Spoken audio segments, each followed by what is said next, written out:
responded immediately to the attacks of September 11th.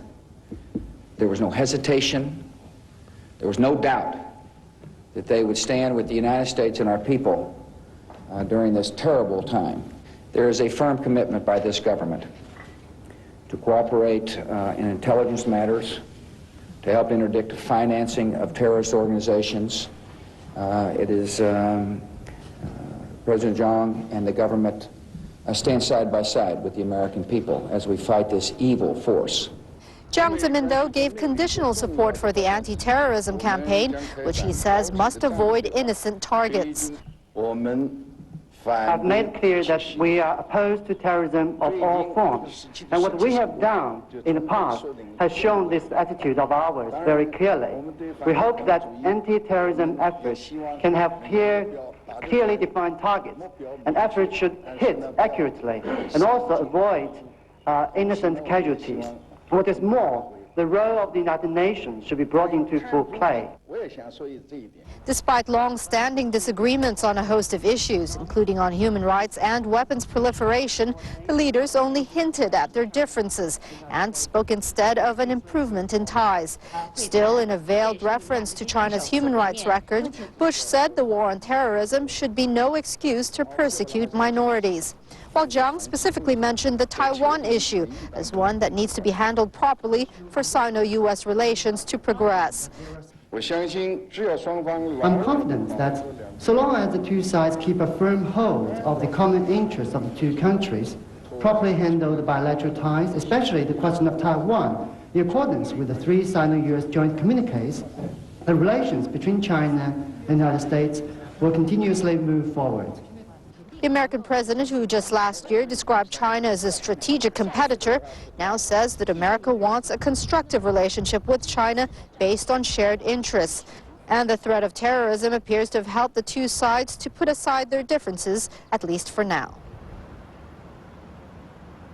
Now, given the ongoing terrorist threat, not surprisingly, security was very tight around the guest house where the meeting was taking place. And in a departure from previous practice, the scheduled joint press conference was not broadcast live for security reasons. Indeed, many parts of the city has been shut down for the last few days now as another added security measure. And this arrangement will be in place until Bush leaves town on Monday. Tai? So, Rahina, what's happening next? Well, tomorrow there'll be more bilateral meetings for both.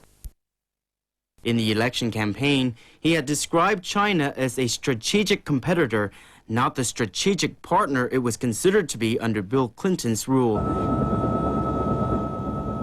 A statement by Bush that Washington would defend Taiwan if it was invaded further angered Beijing. To add fuel to the flames, the U.S. sold Taiwan more advanced weapons and allowed President Chen Shui-bian to make transit visits to the U.S. But the lowest point came in April this year when a U.S. spy plane collided with a Chinese fighter jet off Hainan Island, killing the mainland pilot and leading to a tense standoff before the return of the American crew. Relations were already improving before the terrorist attacks on the U.S., but analysts say the tragedy has brought the two nations closer together. I think the 9/11 incidents is a major incentive for both. And the thorny issue of Taiwan.